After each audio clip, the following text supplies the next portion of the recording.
Hi, welcome to Passionate Talks. ನಾನು ನಿಮ್ಮ friend Ajit ಕಟ್ಟೆ. ಪರ್ಫೆಕ್ಷನಿಸಮ್ ಅನ್ನೋದು ಎಲ್ಲ ಕಡೆ ಇದೆ, it's everywhere. But what is the cause for it? How do you resolve it? How do you sustain ಪರ್ಫೆಕ್ಷನಿಸಮ್?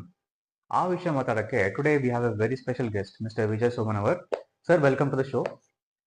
Thank you. Thank you for inviting me to this talk show. Very excited to be part of it. Same here, sir. Same here. We all like to know what is perfectionism. Everybody would have heard of Amir Khan. Amir Khan is known for perfectionism in the cinema industry. But what makes him a perfectionist? Not just Amir Khan, but most of the sportsmen and cine artists are perfectionists. They look for a very clear path. So likewise, there is perfectionism in every other industry, every other sector you take into. Some people definitely look at perfectionism as a daily habit, discipline, and all those things. So let us take a deep dive into it. So first of all, I would like to ask you, what is perfectionism, and what are the causes and effects of it? Yeah, that's a good question. There are two things actually. When the product is perfect or it is usable, utility is up to date, up to mark. That being perfect is different, and there is a psychological buzzword called perfectionism nowadays. That the mindset of perfectionism, in the sense I want everything to be perfect around me, and I want myself to be doing everything perfectly. I can't tolerate even small mistakes done by myself or even others. Right? That's the mindset of perfectionism. It doesn't mean that I'll be doing extraordinarily well, but having that mindset, it could be as simple as say in this room, everything should be arranged neat and fine. Then only I feel happy. Otherwise, no, I'm just irritated. I'll have to first fix it all. I can't keep one lota after drinking water somewhere, right? It has to be in its place. It has to be in the sink or whatever it is. Right? That kind of mindset now is called perfectionism. Or in other words, we can say there is strive for flawlessness. Yes. Right? I don't want to make any mistakes. That's striving for it all the time. And then but of course the positive traits are there. It also has positive impacts, in the sense those perfectionists are some of the best performing people, and they are self-motivated. They set goals very high. Their standards are very high. They try to achieve those standards. Okay. That traits are there, but because of that traits, there are certain advantages and associated disadvantages as well. And that's the reason it has become a psychological concern nowadays. It is a state of mind. Yes, right? State of mind. Right. Let me give one more example. See, academically, we ask the students to score well. What does it mean? Like scoring 100 out of 100? Right? That standard has been set, or that intention has been set into the, or fed into the minds of youngsters by the society itself. Parents, society, education system, teachers, everyone keeps asking about the marks, and they give importance to those people who score 100 out of 100. Correct. If somebody scores 99, why one mark is missing? Yeah. Right? If somebody scores 95, okay, why 5 marks are missing? How do you improvise on that? Somebody else scored 98. Right? Yeah. That kind of comparison comes into picture. And so it starts tuning up our mind, which is called a rewiring of the brain since our childhood. And then we go on getting that trait of perfectionism, and every one of us do have some kind of perfectionism. And most of the people, very high performing people, have a lot of that perfectionism mindset. And it's like critical evaluation about myself. Right? If I don't score 100 out of 100 or 95 out of 100, whatever, based on my standard, I feel very upset. Right. And then I do critical evaluation. Right? Yeah, I missed 5 marks, or I missed 1 mark. Why I missed? I should have done it correctly. Last time also I missed it. I'll have to be perfect. And I cannot show my face to my parents. I cannot sleep well. Why did I do that? Hurting myself. And also critical evaluation about what others say about us. Right? Because others are also always evaluating, judging us. If somebody says, no, see, that person scored 98 and you scored only 95, that makes a big impact on me. Correct. That comparison always keeps coming in without even parents' knowledge, right? They keep comparing. See, that person, no, who is the son of the so and so person.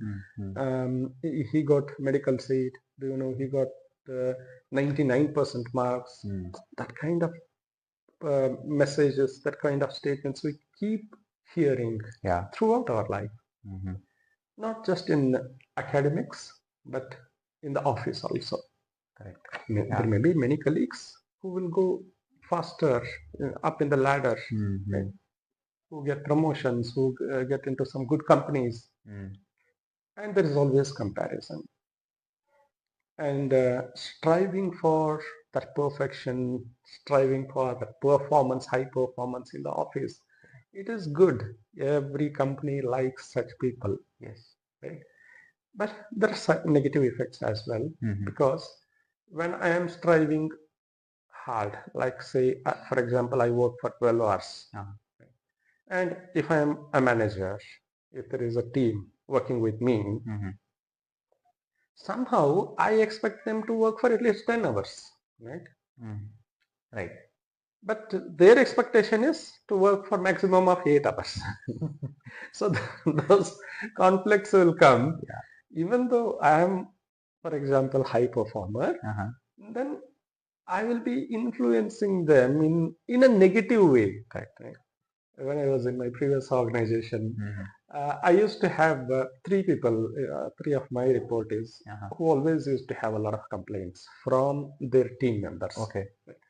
These people used to be the managers and specifically project managers who were working with other teams. And always complaints used to keep coming about them, stating that they were not saying like about issues with perfectionism, but they used to say issues with relationship. Because these people were not trying to understand their needs and go with that and somehow work together. They were thinking, no, I am working so hard, I am working so smartly, others should also work like that only. That was the mindset. And it happens, right? And comparisons will keep coming. Right. If I get up early in the morning, I'm getting up earlier in the morning and I'm doing yoga, I do walking, I do some exercises. It is very good habit. So everyone else around me, my good relationship, right? Be it parents, spouse, or kids, they should also do it. Right. There is good intention, but setting that high standard and pushing that standard onto others, that's the problem. So I am, first of all, I am anyway evaluating critically that if I don't get up one day, I'll be very upset about myself. If I skip one day some good work, I'll be upset about myself. If I fail, I'll be terribly upset. At the same time, I'll be terribly upset if my kids fail, if my parents do not get up early, my spouse doesn't follow the standard that I have set. Right? So, because of all these reasons now, there will be a negative impact on the relationships that we carry. Correct. And especially failures, and we keep hearing about suicide tendencies, etc. Most of the Yeah. people who undergo those tendencies are all very high performing individuals. Okay. And what they call conscientious people, we can say. And like, it is something like you can never see a student who is getting about 40 marks if the person gets 30 and fails in the exam. That's one comparison. Another one is the person who keeps getting 97, 98 and gets 90%. Yeah. There is a chance that higher performing person might think of suicide, but not the person who failed. Right? This person has failed literally, but still the person doesn't think about committing suicide. But that person might think about it, even though performance standards are at a much higher level. Yeah. So this perfectionism creates problem for oneself and problem for others also. It's a major psychological disorder. Yeah, you're right. So when there is perfectionism, example, a student who used to get 90s, 99 or 100 every time. So there is always an expectation set there. So that is from the parents as well as the school. That this student is 100% centile mark, and there is expectation from the school that she's going to continue the same way. And there's a lot of pressure in the child to continue the same momentum. So somewhere she aims for perfectionism. In that process, maybe she might go down sometime mentally with extreme pressure. I'm not talking about the college students, but I'm talking about the school kids, primary and high school kids. So their IQ level may not be that high. So uh, their capacity to continue the momentum somewhere stops there. Maybe they may fall sick, or they may get a headache, due to which their score might come down to 90, as you said. That causes another kind of pressure, right? So then the questions would come to her: why didn't you study? Why didn't you keep up the name of the school high? All those things. So somewhere all this are leading to the extreme perfectionism, desire to be perfect in all these kids. So what are the solutions for them? What are the solutions? Yes. All right, that's a good point. We are coming to the most important point, that is, how do we manage the perfectionism? Right? And again, as I said, all of us, whether we are called perfectionists or not, all of us have to some extent that mindset, perfectionism, right? We don't want to show up like in a bad way to anybody else, right? We want to maintain that image of scoring 95 or image of looking good in front of others, right? So that standard we have already set. We might have set at some people might have set it at a lower level, little lower level. Some people might have set it at a very high level. That's the only difference. But otherwise, nobody wants to go below their standards that has been set. So there are various solutions. The key cause for the number one that I would think at this moment is that can be developed in kids and also in elders, is that changing our mindset towards the life itself. For an instance, if I tell you, if I am evaluating you in any case, be it office environment or academic environment, or in some of the criteria, right? Let's just like some psychological test or anything. If I say 9 things, total 10 things, and out of that 9 things which are good about you, you'll be happy about it. If I say one thing that is not good about you, then you will be worried about that bad thing, right? Which is constructive feedback.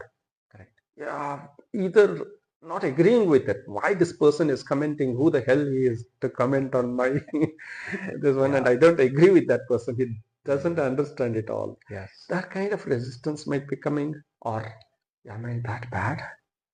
Right?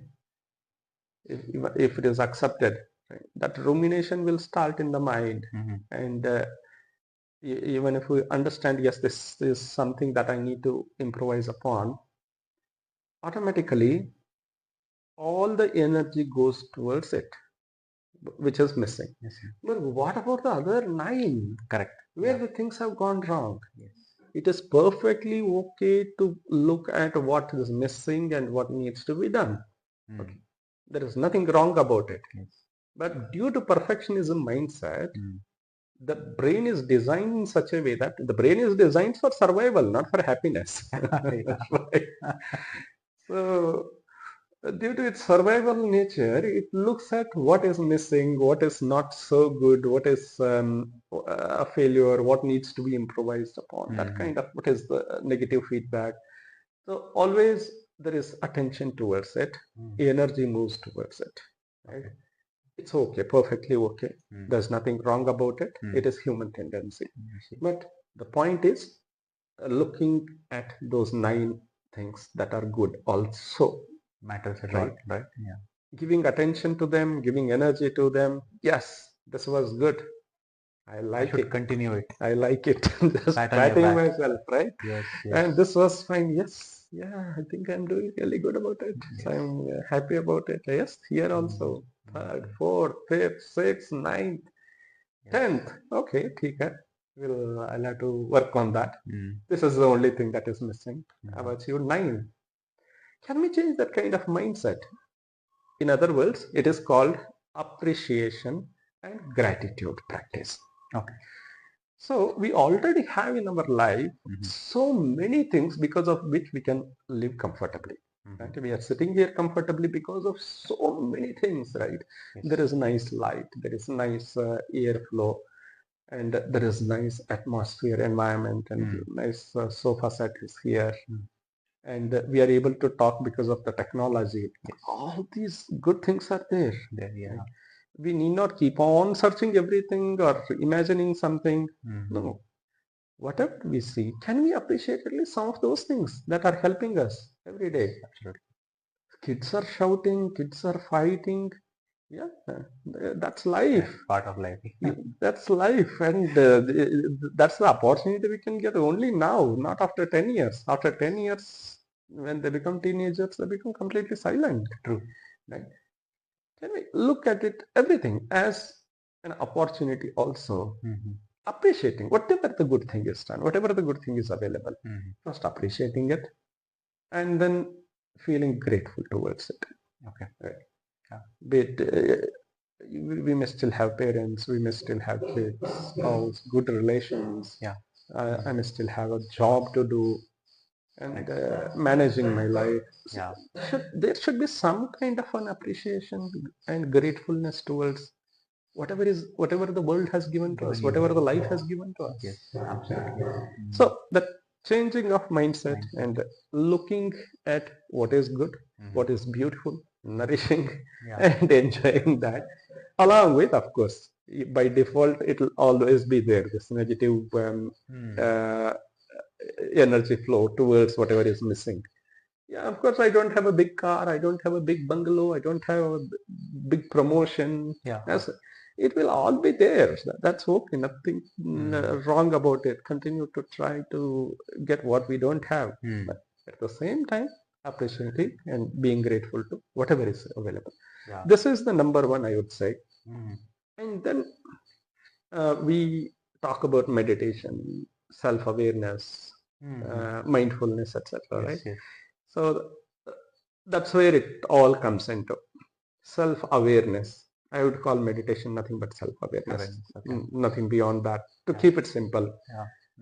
Awareness of my body, awareness of my breath, awareness of my emotions, awareness of bodily sensations, whatever is happening. Right? That is meditation for me. That is recognizing what is happening inside. Okay. If I feel grateful to something, there is some kind of mindset, there is some kind of sensations in the body, recognizing them. If I feel jealous about something, if I feel upset, a failure about something, there is still some experience in the body mind.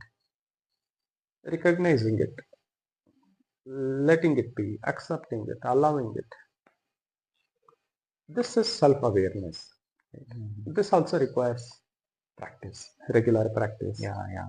It greatly helps us to manage our perfectionism, also almost all mental related issues.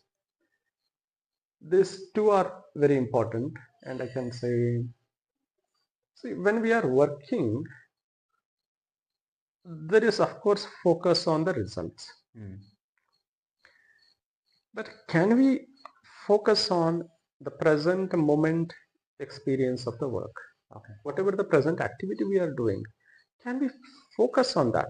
Because whatever we are doing it only in this present moment. Can we be aware of it?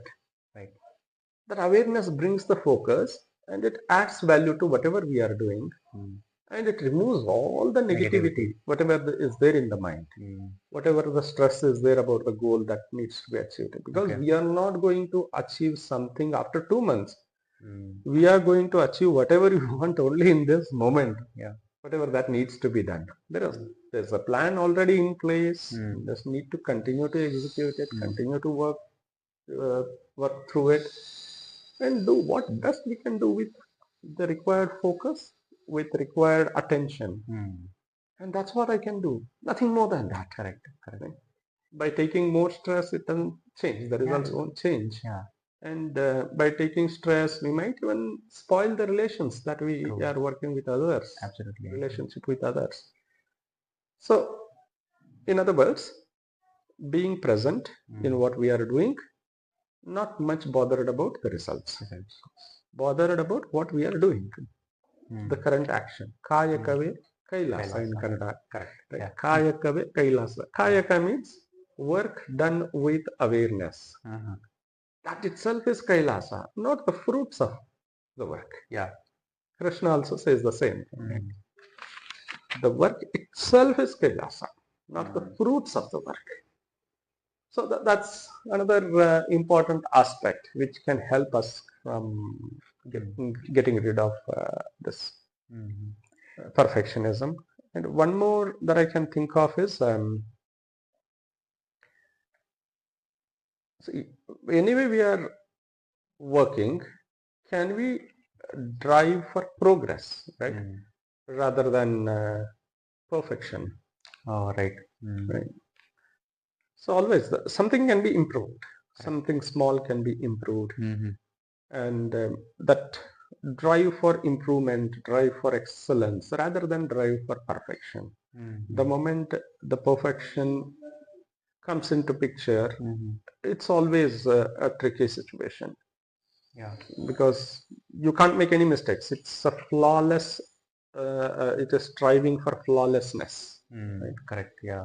So working towards progress, focusing on the progress part, focusing on, you can say, excellence. Yes, let me improve. Right?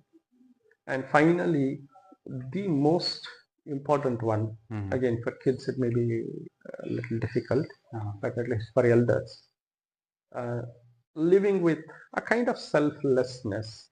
The more there is selflessness, Right.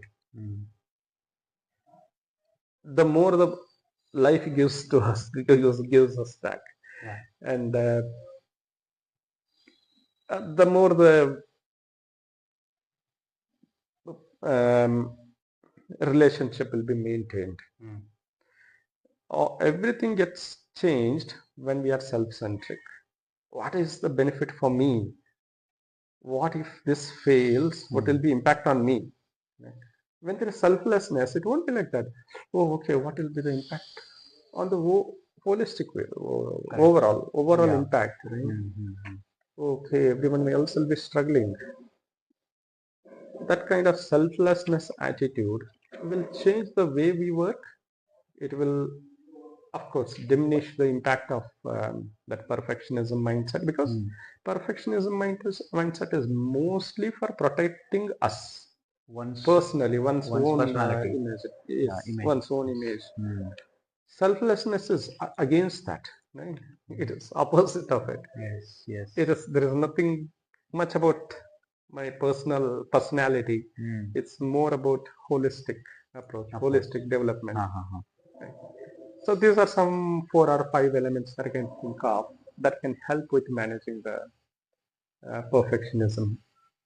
But of course, being a perfectionist is not wrong, and it is in highly demand Yeah. in the organization and in the society. Society too. But people who are close to them Mm-hmm. will keep suffering along with themselves. That we'll Yeah. have to balance. That's the Uh-huh. important thing, right? We'll have to balance between setting up our own standards and striving for flawlessness and Yeah. critical evaluation, Mm. uh, along with well-being part of it. Also, we'll have to True. balance both. True. True. Very much so. Being perfectionist is not wrong. If I take Amir Khan for example, everybody in India and around the world talk about Amir Khan because he's a perfectionist. So whatever, starting with the script, direction, editing, music, and the acting, he looks at every angle and ensures that everything fits into place. And he wants it to be done his way so that he has a vision and he wants to work towards that. So that is not wrong at all. But somewhere people try to follow him. Somewhere people try to follow him and try to be his, follow his principles and discipline, which is not possible by everybody. Everybody has a different approach of towards life, towards cinema, filmmaking, or any other attributes. So people should not just follow someone because they are perfectionist, but somewhere people have to understand their capacity, their limitation, and see where am I, and what I can do to make this particular thing better. What is what are my limitations? What are the skills which I am missing? So there are a lot of things people don't even think, right? They only think that okay, I should be perfectionist, I should follow him, I should be number one in my class.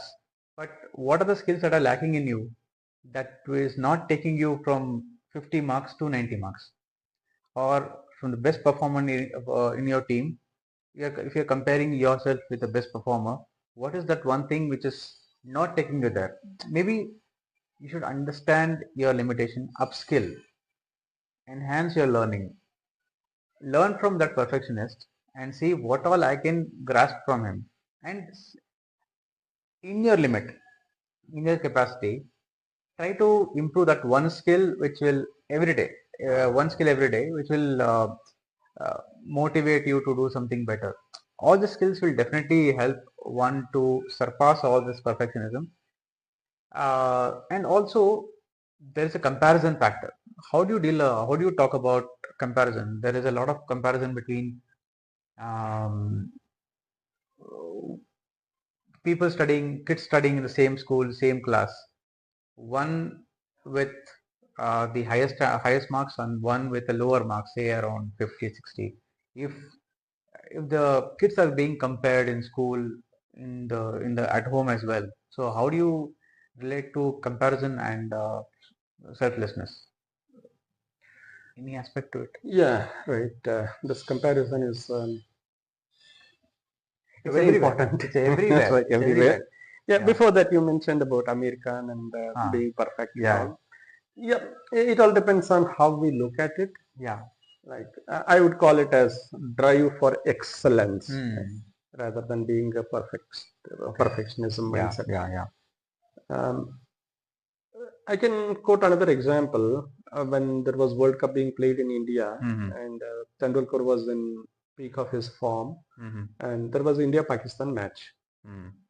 and Tendulkar had scored very well in that match, and then in the very first over he had struck 19 runs in Shoaib Akhtar's over, who was a very fierce bowler at that time. Mm-hmm. And then it all went fine, and then finally Tendulkar got out at 98, I think. Mm-hmm. in the same against Shoaib Akhtar's bowling. Right? And then, of course, by that time, match was almost over. It was towards the end, and then India won the match. And whole of India team was celebrating. Pakistan team was very upset, and they were crying in the dressing room. And here they were partying, celebrating. But Tendulkar, he had got out for the ball that came up to his chest level, low bouncer, and then tried to hit that ball. He was practicing that ball in the net. Okay. Almost for quite some time, he practiced in the evening, late evening, that ball. Okay. Right? How did I get out to that ball? Let me see. Let me get that kind of bowling. And he was using machines. He was using the other bowlers also, and trying to get that kind of balls and trying to hit them, practicing them. This is driving for excellence. Right? It's not that I never want to get out. No, but we go on improvising. Yes, this is the mistake. I identify. Let me do what can be done. So drive for that excellence is there. Right. And that doesn't create a lot of pressure. Right?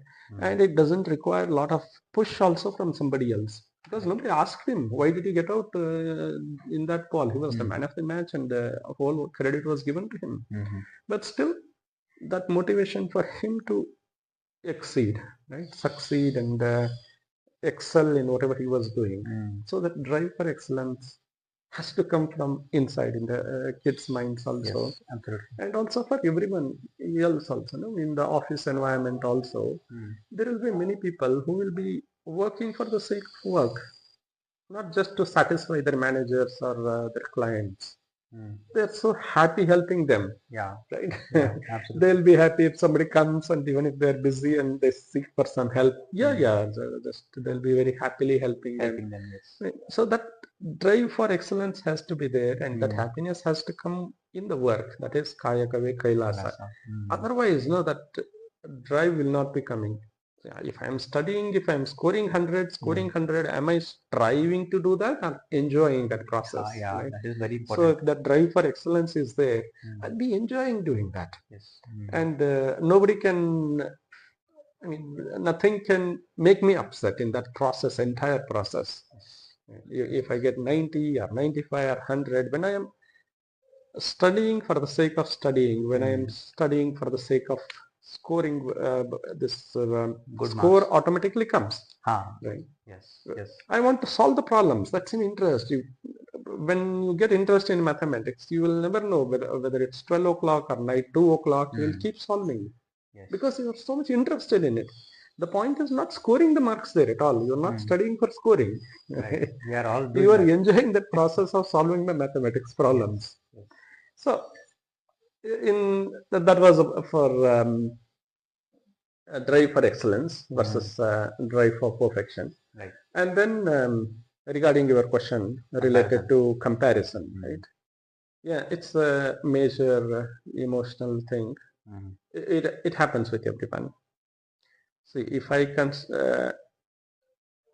you construct this house or if you buy a good car, and if you give sweets to 100 people, say, specifically your relatives or your colleagues in the office, then at least if nobody has that car in the first place, right, then maybe at least half of the people will feel upset about it. Not because you bought the car, because they were not able to buy the car, right? And they're not in a position to buy the car. So that kind of mind comparison will come into picture, whether to scoring marks or getting professional success or social status.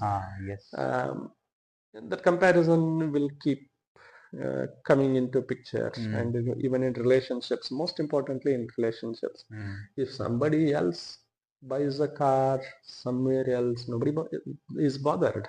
But my own relatives, if they buy, if I don't buy, there will be comparison. People will keep asking me when you are buying. Same holds good for marriage also, right? If your cousin if a friend gets married, so they ask you, when are you getting married? So that's a Comparison is everywhere in every single house. But how do you tackle it is maybe through self-awareness. Yeah. It's definitely, we need to, first of all, there are two things. One is understanding, right? Understanding and acknowledging. Yeah. Yes, this is jealousy that I have in me. It's nothing about others, right? So you. If I am comparing, I am feeling jealousy. That's it. Somebody else got success, I did not get the success. Correct. Or somebody else got the credit, I did not get the credit. There is a kind of jealousy or some kind of upset mindset is there. So that emotion has to be acknowledged, recognized first, acknowledged. Yes, this is jealousy. I am feeling jealous. I am feeling upset. I am feeling maybe irritation, anger. This is how it feels in the mind and in the body. This is self-awareness. This is nothing but meditation.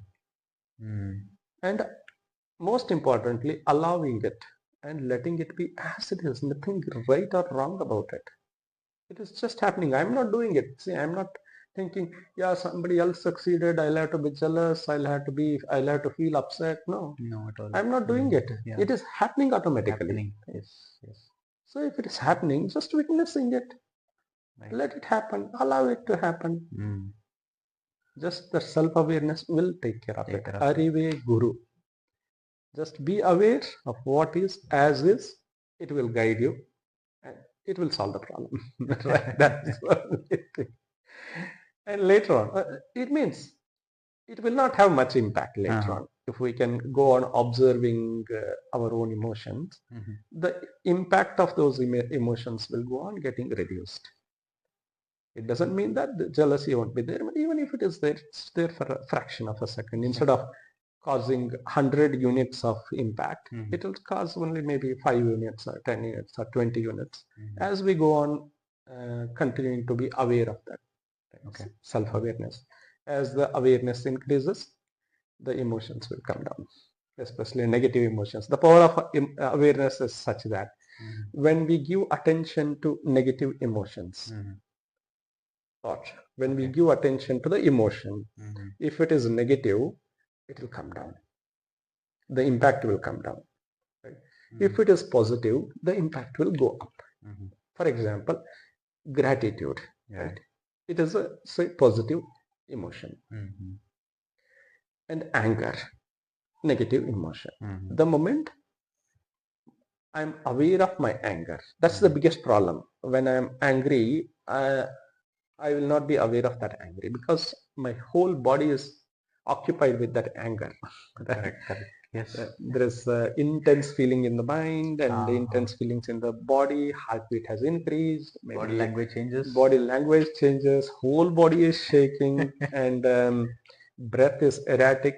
So that awareness will be completely missing there. We are driven by the emotion of anger. It's true with almost all emotions, depending on the intensity.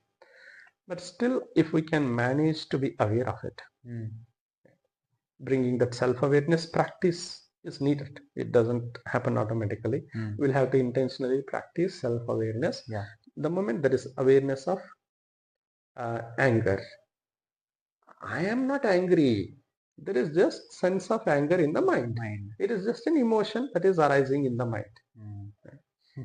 My whole body, I am not angry. I am not identifying with the anger. There is anger that has arisen in the mind. Yes, this is the emotion, anger. The moment I recognize it, witness it. Yes, this is anger. How it is playing, how it has impacted my body, how is my breath, how is my heartbeat. See, it has all changed. The entire landscape of the body has changed because of arising of anger. Can I witness it? Right? The moment I start witnessing it, it comes down. Right? We can call it as negative kleshas, negative emotion. It comes down. In case there is gratitude, for example, which is a positive emotion. The moment I understand, there is a sense of gratitude in me, Mm. or a sense of calmness in me. Mm-hmm. The moment there is awareness about it, it increases. Okay, okay. Right? Mm. That is the power of awareness. We need not be worried about whether good, bad, right, wrong. Yeah. Our goal is just to be aware. Aware. That's all. Non-judgmental awareness. Yeah. If it is negative, it will go down. If it is positive, it will go up. It will take care of. Take care of it. Yes. Otherwise, our mind cannot understand which is right and which is wrong. It is just its own imagination, assumption, etc. Its Mm-hmm. own guesswork. Yes. But awareness understands. It knows what needs to be done, what needs to happen to it. Mm-hmm. Our goal is just self-awareness, leaving everything else to it. That's why Buddha also says, establish awareness in yourself and live it. It will take you where you need to go. I mean, we will not go anywhere else inside our mindset. That's State of mind. our mindset will change. It will Change. automatically change the moment we establish an awareness.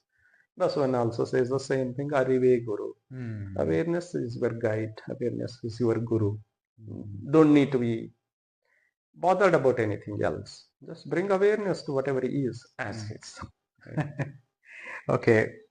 Arive Guru, I mean, all these philosophers have mentioned the same thing, that awareness is the only uh, state or only solution for all these illusions. Yes, yes. So if one follow all these meditation techniques, uh, just close your eyes and maybe sit for some time and try to understand where am I, what am I, and what is the state of mind I am in right now. Mm-hmm. Maybe that will resolve 50 to 80% of all the mental illness we have, right? So I think one should follow meditation, one should follow self-awareness techniques, and one should cultivate the habit of realizing one's capability, one's mindset in every situation, be it anger, be it sorrow, be it happiness, and realizing what is the state of my mind, how am I reacting. It's not your body, it's in your mind. Only if you do all this, maybe you can control a lot of disasters from happening. Yes, yes. Be it your personal life, be it everywhere, every profession, your student life. So that will actually make human beings a better animals in the you know uh, in the days to come. So with this, I think we should end this topic. That was a great conversation, and thank you so much for sharing the wisdom with us, sir. I hope people follow your techniques and No, it's ensure. not my technique. Self-awareness is a universal technique. Yeah, I yeah, can be only aware about my yours. Okay. emotions, my sensations, Mhm. my breath. That's it, my body. Yeah. So everyone is equally capable, Okay. and no Yeah. one is less capable. The Mhm. lesser it is known, the Yeah. better. The Perfect. lesser the knowledge, the better. Better. Being an ordinary Yeah. person with awareness of what is as Mm. is good enough to live happily. Great. I'll All try. other knowledge, whatever is required, it will come. No, no, not to be worried about it. Yes. Whatever is required, it will just happen. Okay. So I'll correct it. So it's everybody's knowledge. Ensure that you are just showcasing the knowledge and practicing that knowledge what you have acquired, and it can be practiced by anybody and everybody at home. 5 minutes per day, I think, will clearly enhance your overall state of mind, mental health, physical health in the days to come. With this, we'll try to end this topic. Thank you all for watching this program. Perfectionism is in you. It's just a state of mind. You can control it, and you don't have to venture into any kind of catastrophes with the strive for perfectionism. That is the motto for the day. Uh, Subscribe to the channel if you haven't yet. We'll try to bring more such to the and we also do podcasts on various other topics which might be beneficial to you. Thank you guys. Take care. Have a nice day. Bye. Wonderful. Thank you. Thank you, sir.